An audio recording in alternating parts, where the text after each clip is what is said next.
Understanding foam roller in English.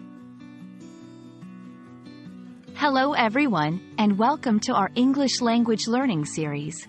Today, we'll delve into the term foam roller.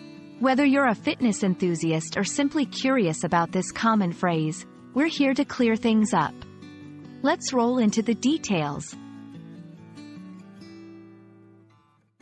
A foam roller is a lightweight, cylindrical tube of compressed foam.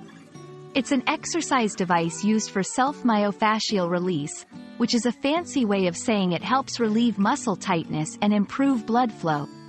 Think of it as a personal massage therapist for muscle relaxation.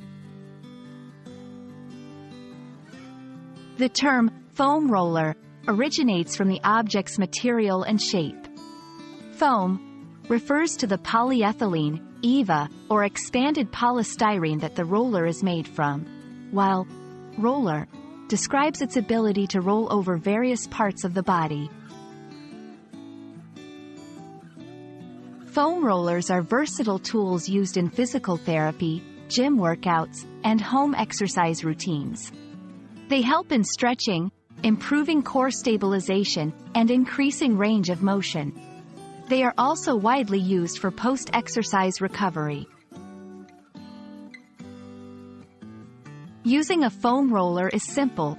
Place it under the muscle group you want to work on, and use your body weight to apply pressure. Roll back and forth slowly for about 30 seconds on each muscle group. Remember, it should feel like a good pain.